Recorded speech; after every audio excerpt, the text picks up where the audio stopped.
Makanya saya mohon sekali bahwa agama ini harus kamu khidmah, tapi nggak boleh kamu pikir. Atau dibaliklah, khidmah maka memikir. Tapi tidak usah GR bahwa agama ini diserahkan sampean. Saya juga gak ridho. Agama kok diurus orang-orang kayak gini, kayak apa nasibnya? Jadi ini penting, karena rata-rata kiai alim itu tidak jelas. Terus oleh orang-orang yang nggak pernah ngaji itu, wah ini nggak jelas, nggak tegas. Islam itu harus tegas. Maksudnya tegas itu kayak apa? Tegas itu di wilayah kita. Kalau istri kamu mau diperkosa orang itu boleh tegas, itu wilayah kamu. Tapi kalau hidayat itu wilayahnya Allah Subhanahu wa Ta'ala, kita tidak pernah tahu. Bahkan yang sudah Islam saja, nyuwun sewu, itu nggak ada jaminan mati husnul khotimah. Kita tahu dalam sejarah Sa'labah itu dapat gelar hamamatul masjid, merpatinya masjid. Tapi kita tahu akhirnya Sa'labah itu apa? Su'ul khotimah. Sampai dalam Islam selalu diajarkan ya muqallibal qulub tsabbit qalbi ala din. Jadi kalau kita sendiri saja masih ingin selalu husnul khotimah, agak ada ruang untuk mudah menvonis orang lain. Makanya saya salut sekali ketika Habib Umar menulis kita semua ini mengkhidmati hadal kaun dan selalu berharap bisa saja suatu saat orang yang sedang kafir bisa saja suatu saat muslim. Nah soal kalau yang sama yang harbi menyerang kita ya tarung. Kalau artinya kalau yang merangi kita ya kita wajib perang, kalau enggak ya habis kita. Seperti kita lakukan ketika diserang Belanda. Tapi ketika mereka musta'man, dhimmi, mu'ahad, orang-orang kafir yang mau berdamai dengan kita ya kita damai. Sebagaimana yang dilakukan Rasulullah SAW ketika berdamai dengan kafir Quraisy yang dipimpin Suhail bin Amr. Masyhur itu dalam tarikh.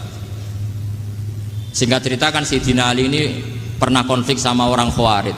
Kata Sayyidina Ali, ya sudah lah, namanya kita musuhan, kita tidak usah ketemu, pakai mediator, kata Sayyidina Ali.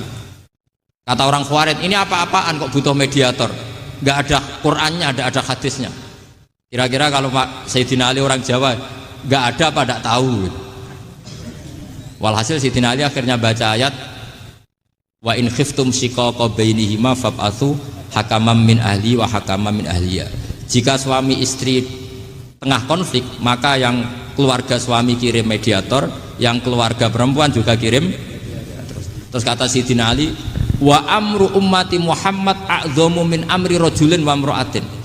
Kalau suami istri saja ketika konflik butuh mediator, apalagi ini kelompok besar pasti lebih butuh mediator.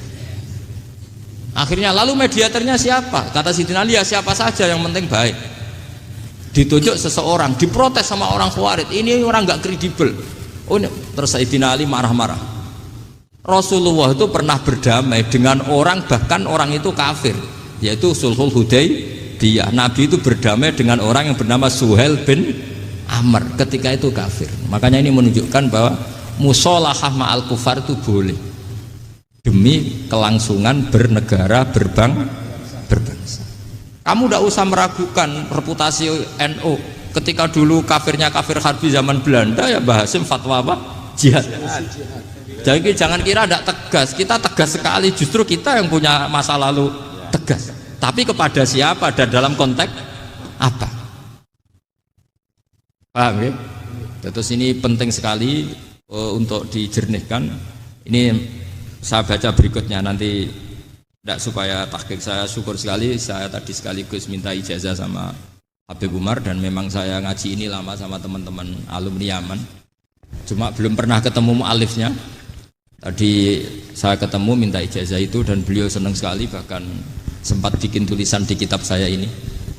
Sama tidak perlu baca, karena kalau bisa ya biasa, kalau tidak bisa malu ya sudah, tidak usah baca.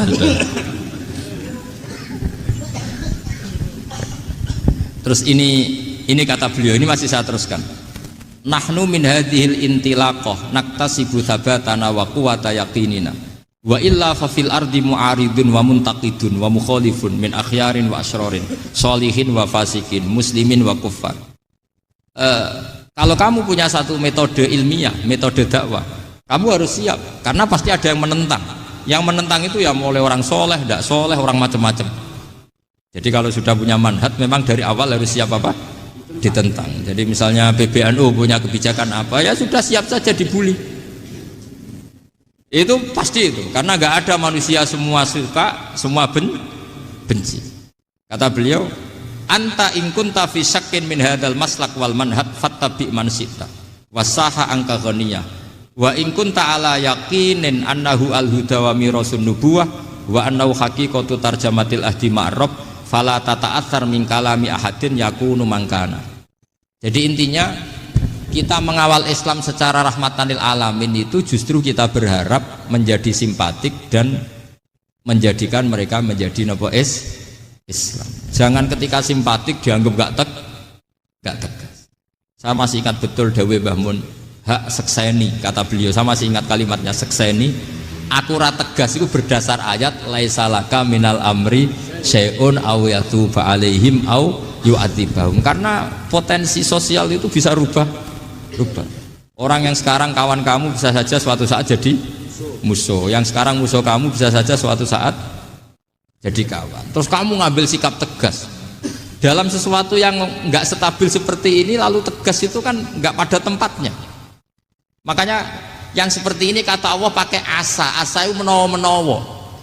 Asa wahu ayyaj'ala bainakum wa bainal ladzina ataitum minhum mawaddah. Bisa saja orang yang sekarang musuhan dengan kamu suatu saat dijadikan mawaddah. Kamu udah mawaddah itu saling mengasihi. Kamu udah usah tanya wallahu qadir, kata Allah, karena Allah mampu. Jadi dalam hukum-hukum sosial Allah seringnya bilang apa? Asa. Misalnya wa asa an takrahu syai'a wa huwa khairul lakum wa asa an tuhibbu syai'a wa huwa syarrul lakum. Karena masalah sosial ini semuanya asa, yang pernah tahu siapa? Bisa saja sekarang saya Rois Surya, nanti SK-nya nggak turun lagi, tapi saya tidak apa-apa. Bisa saja nanti santri 10 tahun dipimpin 3 bulan, nggak apa-apa. Bolak-balik nggak apa-apa. Saya tidak akan kecewa, karena masya Allahu kana wa malam yasa lam yakun. Assalamualaikum warahmatullahi wabarakatuh.